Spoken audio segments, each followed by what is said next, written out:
भरतपुर नाम का एक गांव था। एक वक्त पर यह गांव बड़ा ही सुंदर और बहुत समृद्ध हुआ करता था। लेकिन कुछ सालों से गांव में अकाल पड़ गया था। लोगों का काफी बुरा हाल था। पानी की कमी की वजह से जानवरों की भी मौत हो रही थी। लेकिन गांव का शरारती लड़का रोहन अपनी भेड़ बकरियों को पानी पिलाने नदी पर लाया था।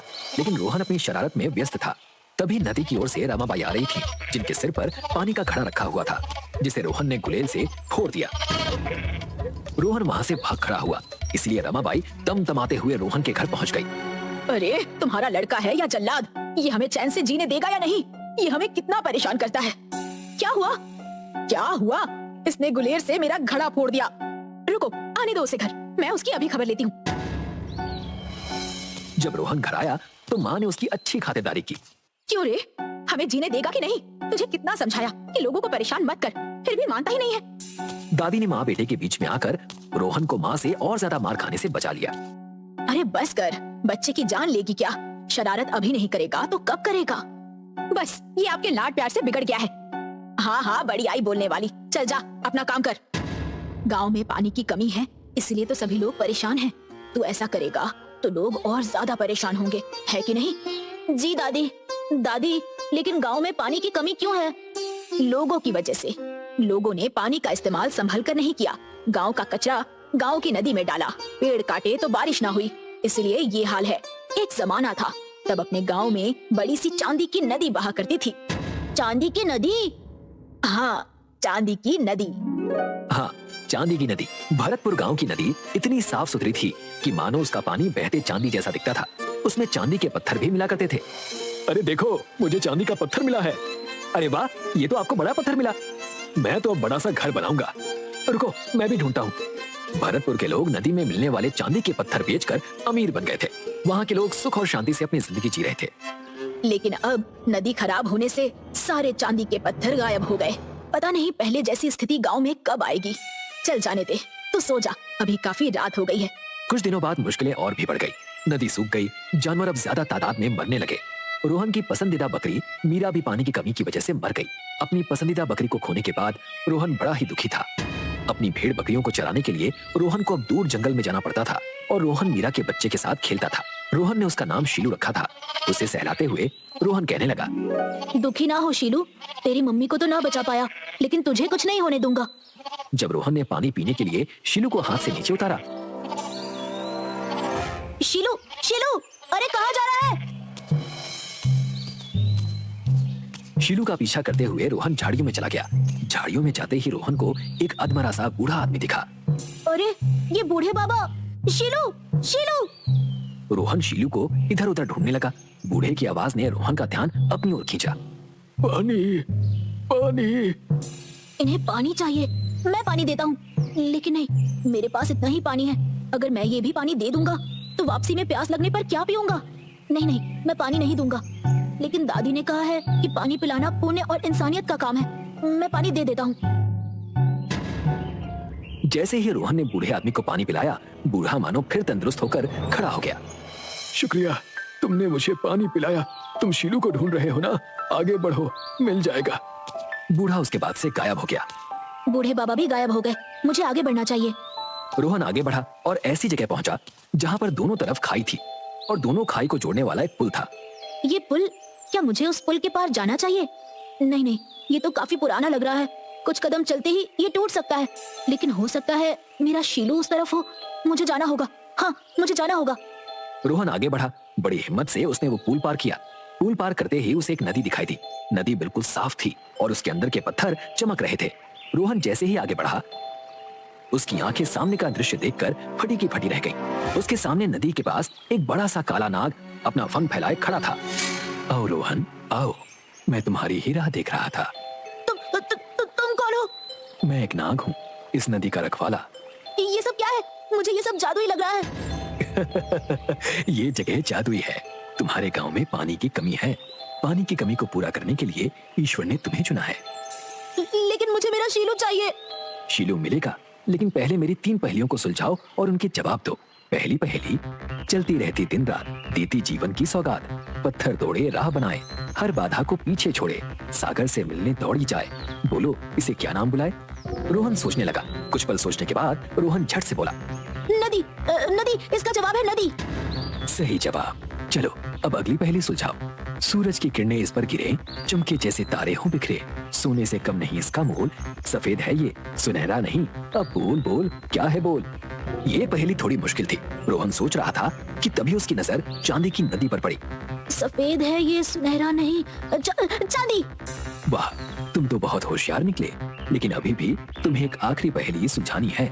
बताओ बताओ मैं हूँ कौन, बहती किरणों से तुम्हें हो जाए प्यार, तारे हैं पिघले मानो पानी में, पहचानो तो यार, पत्थर भी हुए कीमती, इससे कैसे करोगे इनकार, गांव पर तुम्हारे इसने किए हैं बड़े उपकार, पहचानो।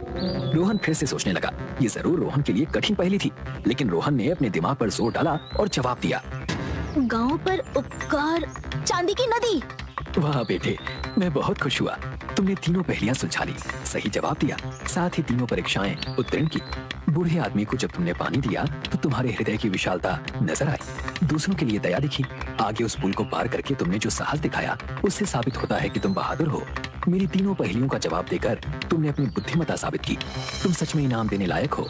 तुम जीत गए दोस्त, तुम्हें तुम्हारा शीलू मिलना चाहिए। जरा अपनी बाईं ओर तो देखो।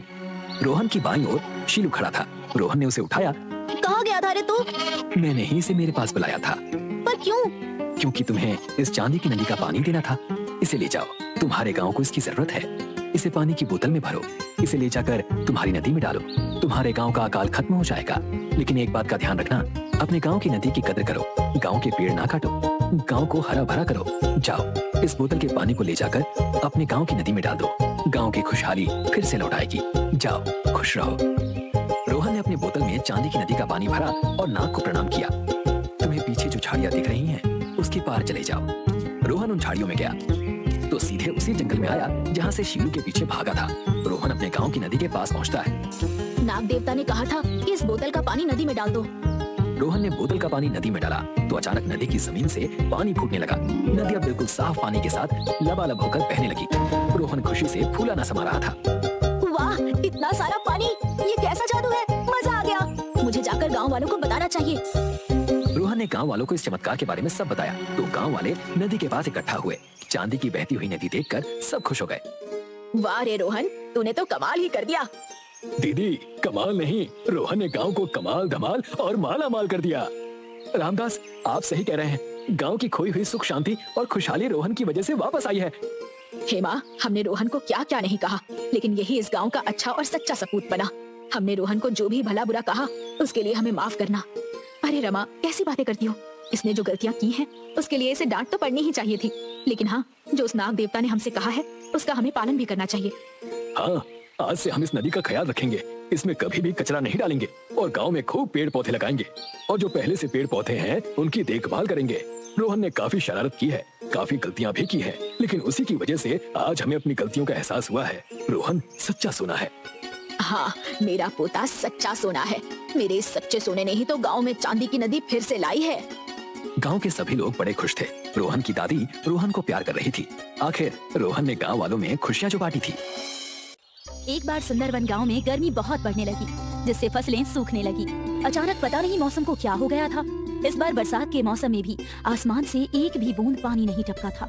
सुंदरवन गांव के सभी लोग बहुत परेशान हो गए। आखिरकार उन्हें पानी के लिए दर दर भटकना पड़ रहा था। पता नहीं इस बार इंद्रदेव हमसे क्यों नाराज हैं। बरसात का मौसम खत्म होने वाला है, फिर भी आसमान में कहीं भी काले बादल नजर नहीं आ रहे। मुझे तो लगता है हमारे प्यारे से सुंदरवन गांव को किसी की नजर लग गई है, तभी ये सब हो रहा है। नहीं तो आज तक कभी भी ऐसे हालात देखने को नहीं मिले थे। मैं तो जब भी सुंदरवन गांव का नाम लेती हूँ तो मुझे वो प्यारे प्यारे सुंदर फूल, मन को मोहने वाले नजारे याद आते हैं। राधिका आंखें बंद करती है और आज से 2 साल पहले के सुंदरवन गांव को याद करती है। सुंदरवन बहुत ही खूबसूरत लग रहा है। सूर्योदय के समय सूरज की पहली किरण पड़ते ही गांव में चमक सी उठती है। चारों तरफ हरियाली ही हरियाली है। पंछियां सुबह सुबह चहक रही है और भोजन की तलाश में आसमान में निकल पड़ी है। महिलाएं कुएं से पानी भर कर आ रही हैं। किसान अपने बैलों को लेकर खेतों की तरफ बढ़ रहे हैं। बच्चे अपना स्कूल बैग लेकर स्कूल जाने के लिए निकले हैं। सभी लोग संपन्न और खुशहाल दिखाई दे रहे हैं। राधिका एक सुनहरे सपने की तरह सबको याद कर रही थी कि तभी वीरेंद्र उसे सपने से जगाता है। अरे कहाँ खो गई? आजकल खुली आंखों से भी सपने देखने लगी हो क्या? सपना नहीं देख रही थी, आज से 2 साल पहले के सुंदरवन को याद कर रही थी। हाँ यार, वो भी क्या दिन थे जब इस गांव में खुशहाली ही खुशहाली, हरियाली ही हरियाली और चारों तरफ चकाचौंध थी। लोग इस गांव को देखने के लिए, यहाँ की खूबसूरती देखने के लिए दूर दूर से आया करते थे। और एक आज का दिन है, इस गांव में जीना मुश्किल हो गया है। पता नहीं आगे क्या होगा। फसलें सूख जाने से सारे गांव में अनाज की किल्लत है। किसी के घर में भी इतना राशन नहीं बचा है कि वो 1 महीने तक भरपेट खाना खा सके। तुम 1 महीने की बात कर रही हो? हमारे घर में तो ऐसी हालत है कि 1 हफ्ते तक का भी राशन सही से नहीं बचा है। मुझे ही पता है कैसे मेरी माँ और बाबा खुद को भूखा रखकर हमारा पेट भर रहे हैं। हे ईश्वर, हमारी मदद कीजिए, नहीं तो भूख के कारण हमारा ये सुंदरवन गांव एक शमशान घाट बनकर रह जाएगा। मुझे लगता है हमें इस समस्या को दूर करने के लिए अपने गांव में एक हवन करवाना चाहिए। हाँ, यही सही रहेगा। वीरेंद्र और राधिका गांव में जाकर सभी लोगों को हवन के बारे में बताते हैं। सूखे की समस्या को देखते हुए सभी लोग हवन के लिए राजी हो जाते हैं। गांव में भगवान के मंदिर के सामने एक बहुत बड़ा हवन किया जाता है। हवन खत्म होने पर इस गांव में एक साधु बाबा आते हैं। भिक्षाम देहि माई। साधु बाबा एक एक करके गांव में सबके दरवाजे पर जाते हैं। हे माई, ये साधु कई दिनों से भूखा है, कुछ खाने के लिए दे दो। बाबा, घर में तो कल रात से चूल्हा नहीं जला है। मैं एक दिन छोड़कर एक दिन खाना बनाती हूँ, क्योंकि घर में पर्याप्त राशन नहीं है। ये सुनकर साधु बाबा जैसे ही इस घर से निकलने लगते हैं, वो औरत साधु बाबा को आवाज लगाती है, रुक जाइए बाबा, आप मेरे द्वार से खाली हाथ नहीं जा सकते। और वो औरत घर में जो भी राशन बचा है वो साधु बाबा की झोली में डाल देती है। ईश्वर तुम्हारी रक्षा करे और तुम्हारे सारे संकटों को दूर करे। साधु उस औरत को आशीर्वाद देकर और भिक्षा लेकर वहाँ से दूसरे घर की तरफ चले जाते हैं। साधु को एक कुटिया दिखाई देती है जिसमें एक परिवार खाना खा रहे हैं। भिक्षाम देहि। साधु की आवाज सुनकर परिवार का मुखिया बाहर आता है और उन्हें अपने हिस्से का खाना दे देता है। साधु उस मुखिया के हिस्से की एक रोटी खाते हैं, पर उससे साधु का पेट नहीं भरता। साधु के चेहरे पर असंतुष्टि के भाव देखकर परिवार का मुखिया अंदर जाता है और अपनी बीवी का खाना लाकर भी साधु बाबा को दे देता है। साधु बाबा ये एक रोटी और खा लेते हैं, पर इससे भी उनका पेट नहीं भरता। हे सज्जन पुरुष, तुमने ये अधूरा खाना खिलाकर मेरी भूख को और भी बढ़ा दिया है। ये लीजिए बाबा, आप मेरा भी खाना खा लीजिए। ये लीजिए साधु बाबा, आप मेरे हिस्से का भी खाना खा लीजिए और अपनी भूख मिटाइए।